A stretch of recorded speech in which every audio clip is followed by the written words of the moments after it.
attempted to explore this universe are vastly different in both characters and tone. In this video, I will attempt to explain the differences between the tone, characters, themes, impact of these two projects, and why they infuriate me. Lineup differences. The comics in the shows had wildly different lineups of the main team. The main cast of the Young Justice comics started out with three young protagonists known as Robin, Tim Drake, Superboy, who's Con-El, and Impulse, whose name is Bart Allen. It would soon expand with heroines known as Secret, who's Greta Hayes, Wonder Girl, whose name is Cassie Sandsmark, and Arrowette, whose real name is Sissy King Jones. Other heroes included in the roster of Peter David's original run are Lagoon Boy, Lil Lobo / Slobo, Empress, and The Ray. In contrast, the initial lineup of the show is comprised of Robin, whose name is Dick Grayson, Aqualad, whose name is Calderon, Kid Flash, whose name is Wally West, and the group later expands to include Superboy, whose name is Con-El, Artemis Croc, Miss Martian, whose name is Megan Maors, Zatanna Zatara, and Rocket, whose name is Raquel Urban, in Season 1. A reoccurring cast member is Red Arrow, whose name is later Will Harper. In Season 2, the cast expands to Robin, whose name is Tim Drake, Nightwing, whose name is Dick Grayson, Lagoon Boy, whose name is Lagan, Batgirl, named Barbara Gordon, Beast Boy, named Garfield Logan, Blue Beetle, named Jaime Reyes, Bumblebee, named Karen Beecher, Wonder Girl, named Cassandra Sandsmark, Impulse, named Bart Allen, and Static, named Virgil Hawkins, Arsenal, named Roy Harper, Guardian, named Mal Duncan, and Tigress, named Artemis Croc. In Season 3, the show added more characters: Geoforce, Brian Markov, Forager, Halo, who's Violet Harper, Cyborg, who's Victor Stone, and it graduated Black Lightning, whose name is Jefferson Pierce, to main character status. In Season 4, no more relevant additions to the main cast of the teams occurred, especially none that fit the original archetype of teen hero team, while also maintaining the spotlight. The main focus of the show was Superboy, Miss Martian, Nightwing, Aqualad, who graduated to the role of Aquaman, Rocket, and Zatanna. Common characterization differences. The characterizations of the characters that the show and the comics shared were vastly different as well. Our first hero on the itinerary, Superboy, whose real name is Con-El in the comics, was a brash, impulsive, overconfident teenager who was very loyal to his friends almost to a fault and had a compulsion to heroism. However, his overconfidence and gusto often made it hard for people to work with him, as he doesn't particularly enjoy following orders.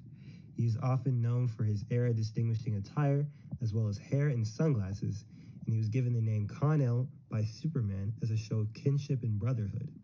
And prior to that, he just went by Kid or Superboy. Another important part of his character is his power set.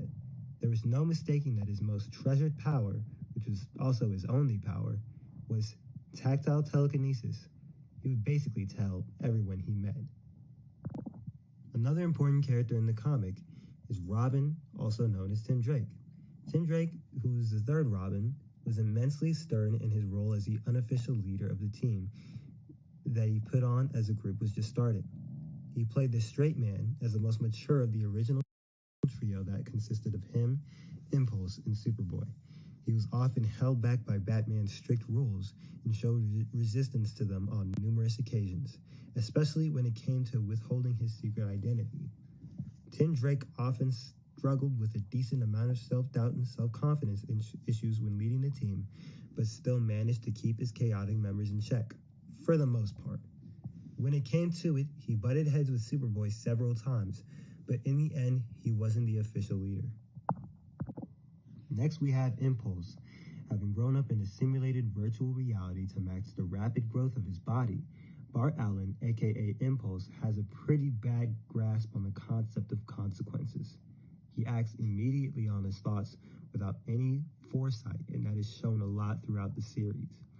He had a bit of hyperactive energy, usually doing multiple things at once. That is something that often is used as a gag numerous times throughout the comics. Bart's obliviousness is a trait that both his friends and his enemies take advantage of, and is a simple symptom of his impulsiveness as well. Despite all that, he still maintains his heroic altruism, and his intelligence is nothing to scoff at. Another hero on the team is Wonder Girl, also known as Cassie Sandsmark. Cassie Sandsmark started this series as a sidekick of Wonder Woman, who was overwhelmed by the legacy she took on, as she didn't even want to wear Donna Troy's old Wonder Girl costume for fear of tearing or dirtying it. Wonder Girl was a long admirer of Superboy.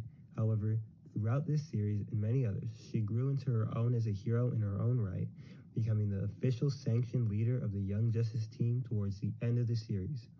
Her evolution as a hero can even be seen in her transition between her black wig design to her embracing her blonde hair. The last character that's also in this show is Secret. As a major character that was created and largely developed in Peter David's Young Justice series, Greta Hayes, aka Secret, was a ghost who was killed by her brother in his pursuit of becoming a supervillain. Throughout the series, she struggled with her amnesia and finding her place in the world as a hero. She generally had a sunny disposition despite her horrid circumstances, and prior to her regaining her memories, her earliest were in a DEO cell. Numerous government agencies feared her for her capabilities, and she was often a target of the APES, which stands for All-Purpose Enforcement Squad, and its members, Agent Fight and Agent Mad. Her form was smoke-like, and she was able to shift herself to be whatever she wanted. These same characters in the show are another story. First, we start off with Superboy. As a clone of Superman and Lex Luthor, with his full Kryptonian powers out of his reach due to his human physiology, Connor Kent is known by his initial anger, angst, and defiance, and grows into a more mature and responsible member of the team, later inspiring a new generation of superheroes. He was given the name Connor Kent by Miss Martian, who got it from a TV show called Hello Megan, which she based her entire personality around, and thus Connor is named from the boyfriend of that series. His powers only consisted of super strength, durability, super length, and enhanced senses. Next we have Robin, who is Tim Drake. Tim is introduced in the second season of the series and is admittedly not given a ton of screen time, but in the time we do see him, he is shown as a capable gadget master and slightly more soft-spoken, stealthy hero. He is shown to struggle at being a leader at first, but ended up leading his own covert squad by the middle of Season 3. Another character who is featured in both, Impulse. Bart Allen had a largely ecstatic and boisterous personality. However, the future that Bart came from is one that is basically dystopian because the events that Bart came back to the past to change. His boisterousness is not a reason to underestimate him because he's a capable future scientist despite only being a teenager. He has a knowledge of the future that he uses to school numerous heroes and villains alike. Lastly, we have Secret. We see a very limited amount of Greta Hayes, also known as Secret, who is a ghost killed by her brother in his pursuits to become a pure person, and therefore became a supervillain through his possession of the sword of Beowulf, which granted him magical abilities. She is shown to be a helpful assistant to our main heroes, and a tragic story is outlined. However, not much about her personality is really shown. She was a rather mute character with only having said the word secret in her ghost form. Uncommon characterization differences. There are a decent amount of cast members that appeared in the show that either appear in the Young Justice comics very minimally, or they just never appear in the Young Justice comics specifically. The first of these characters being Robin/Nightwing, but specifically Dick Grayson's version. He had probably the most unchanged origin out of the rest of the cast of the Young Justice show. He started his life at the circus as a trapeze artist, and became Batman's sidekick after putting away the killer of his parents at 9 years old.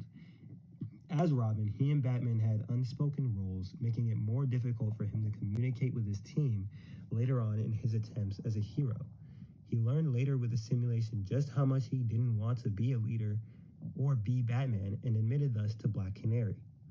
As an overall quippy young hero, he didn't strive to strike fear in the hearts of his villains so much as just annoy them or make jokes at their expense.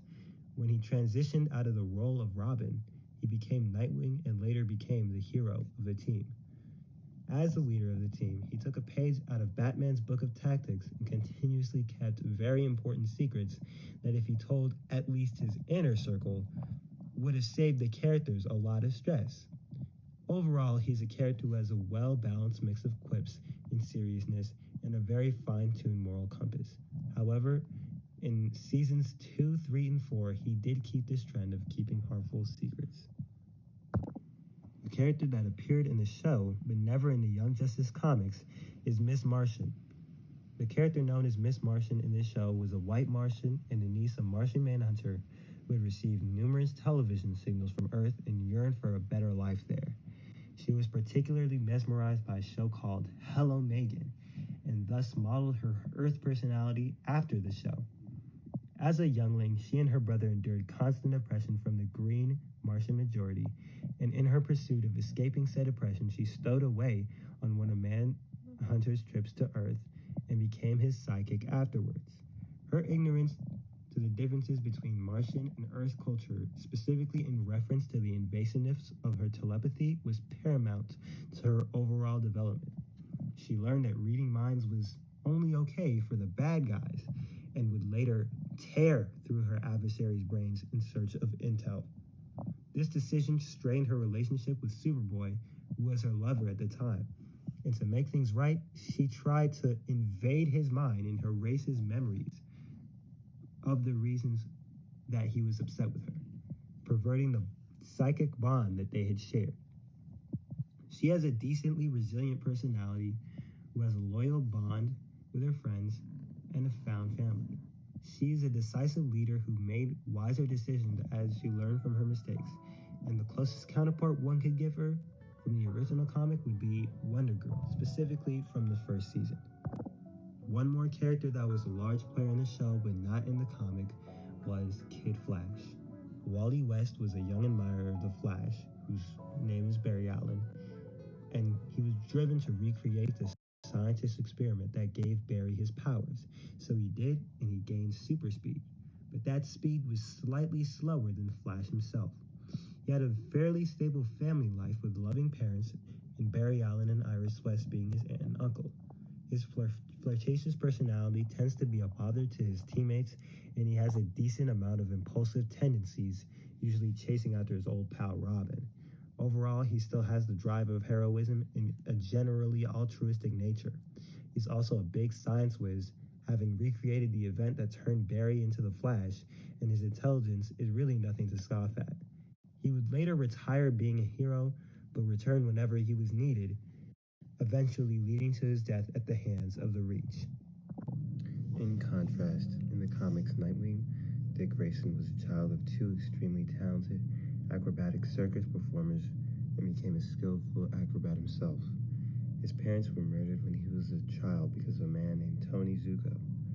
Bruce Wayne took him in as his ward because he could empathize with the strife of an orphan, and as Grayson was searching for revenge against Zuko, Batman showed him a better way, a way to get justice for his parents, inspiring him to be a hero who goes by the childhood nickname his mother gave him, Robin. He would go on to team up with several heroes throughout his career as Robin, and even founded the Teen Titans. Growing up, Grayson would later outgrow the mantle, preferring individuality over it, and transition to the name Nightwing instead, inspired by Superman. Nightwing would become a pillar for the superhero community, inspiring teen heroes after him and even the adults that had come up before him.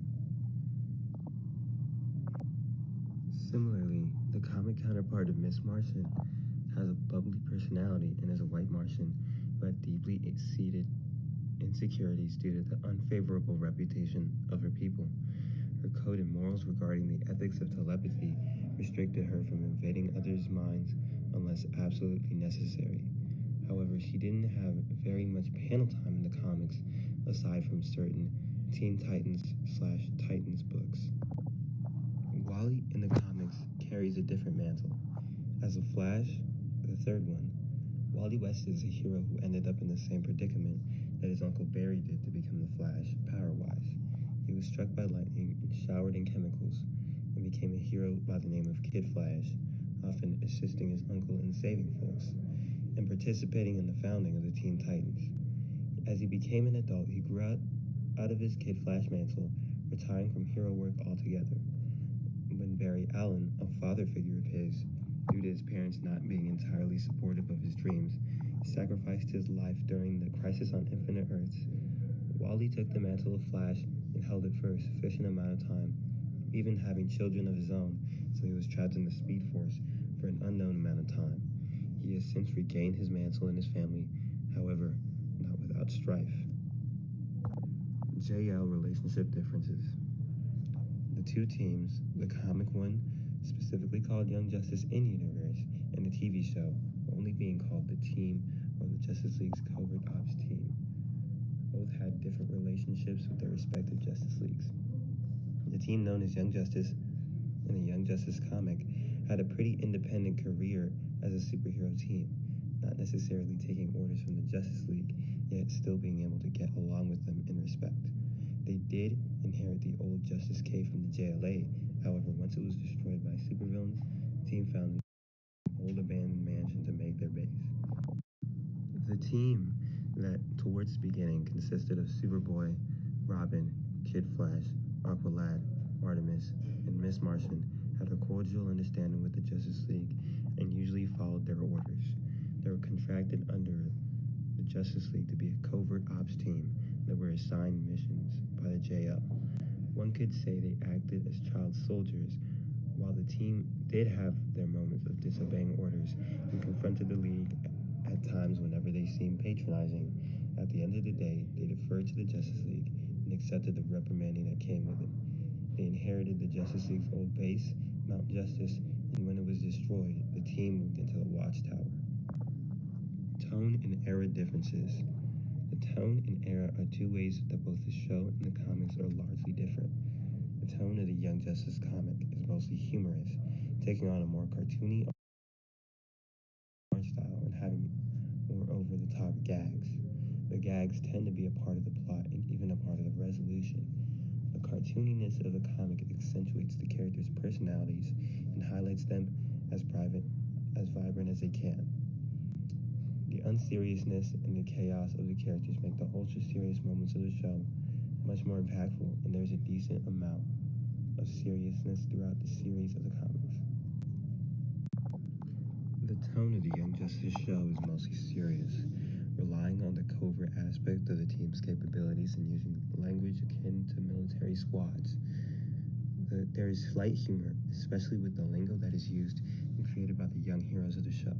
Specifically, Dick Grayson in Season 1 takes words with no English opposite or neutral version and subverts them. Bart Allen also brought some of his slang from his dystopian future, such as crashing mode. However, the humor never takes precedent over the serious moments of the stories. The plot usually takes the form of mission of the week, while the end always alludes to the overarching storyline that heeds ahead. Other times, the plot just focuses on that overarching plot with B-plots and certain characters in mind. The era of comics that DC was in during the Young Justice comics tenure was one in which the comics had taken a dark and edgy turn, contrasting the campiness that was established in this comic series. They even critiqued the era in its first issue of the series. There had been many major teen superhero teams in this time, and even the first teen hero team at DC, the Teen Titans, had made an appearance in their adult forms. However, the era that the show started out on was one in which the world was already used to superheroes. However, sidekicks weren't exactly populous, and there had been no teams that were fully made up of sidekicks when the show started. Later in the show, young heroes were more populous, and the world had gotten more used to fantastical parts of the DC universe. original characters. The Young Justice TV show featured several characters, some from the Young Justice comics, some not, and some that either not appeared in comics, or their comic appearances have been so scarce that any personality the show latches onto them is almost entirely original. We are going to focus on the latter. These characters include Aqualad/Aquaman, whose real name is Kalaram, who is a biological son of Black Manta, adopted by the Hides. He took up the mantle of Aqualad when he helped stop enemy forces with his soon-to-be mentor Aquaman and was kept as his protege. He was gifted with the powers of hydrokinesis, which is the ability to control water, and he uses capsules on his back called water bearers. His closest equivalent in the comics could either be Garth, who is also in the show, but he never comes Aqualad in it, unlike the comics, or Jackson Hyde, who has the same look as Calder and is Black Manta's son, doesn't have the name Calder, Atlantean backstory, or even personality. Another slightly original character in the show is Artemis Croc, the second teenage protege of the Green Arrow, who was born in a family of supervillains. Her mom, Paula Croc, was also known as Tigress, retired being a supervillain due to unknown injuries, and her father is Lawrence Croc, also known as Sportsmaster, who alongside Artemis' sister, Jane Lynn, also known as Cheshire, are still criminals who work under Ra's al Ghul as members of the League of Shadows. While Sportsmaster and Cheshire are villains in the comics, they have little to no association with each other, and while a woman named Artemis Croc was in the comics prior to the show and was a daughter of Sportsmaster and Tigress, she was never heroic and decided to take her family's path of villainy, unlike her Young Justice show's counterpart, and she took up the name Tigress for herself. Her role in this show is more akin to characters like Sissy King Jones, also known as Arrowette, who is a teenage archer in the Young Justice comic who struggles with the burdens of her family.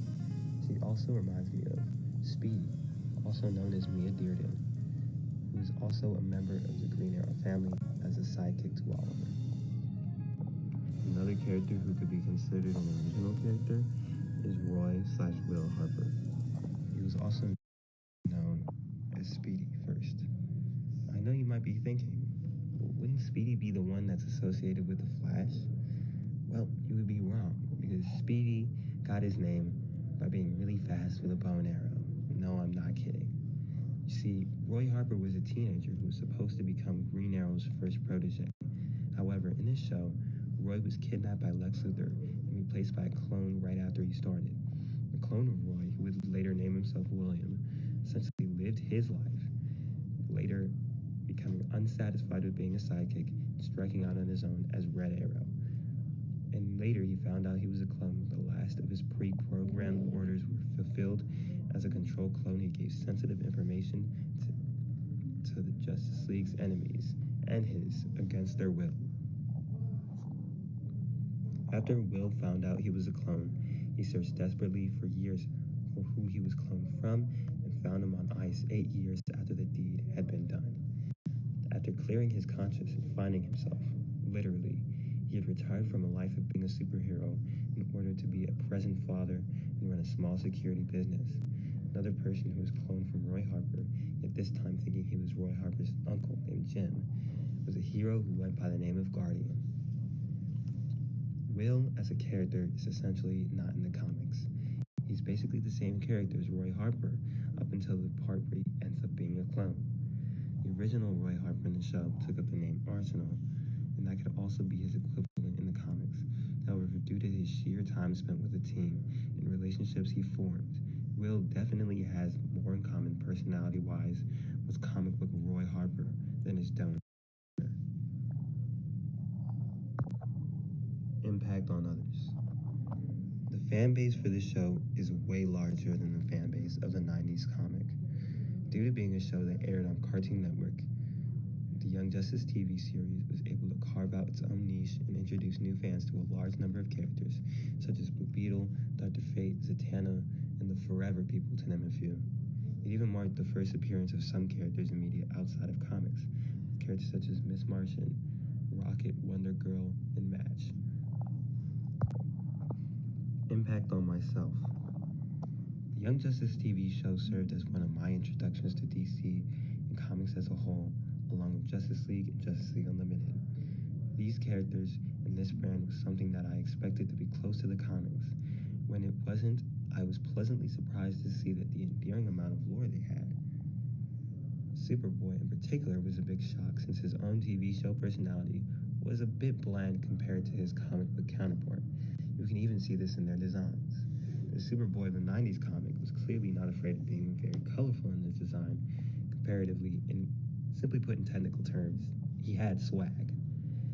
The show's design is, at least initially, hardly even shows any aspects of heroism to me. It looks like a Hot Topic hero.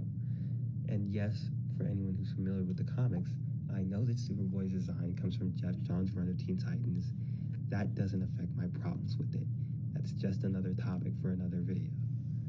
Anyway, so many things about the show disappointed me further when I read deeper into the comics. From the tone of the characters to the team never even calling themselves Young Justice. The show would be so much better if they called themselves what they were meant to be, the Teen Titans. I mean, for Pete's sake, one of the first people they fought is a guy named Mr. Twister, who was the first person they fought in the comics, and the initial lineup of sidekicks were Robin, Aqualad, and Kid Flash, who were the first Teen Titans of the comics alongside Donna Troy's Wonder Girl.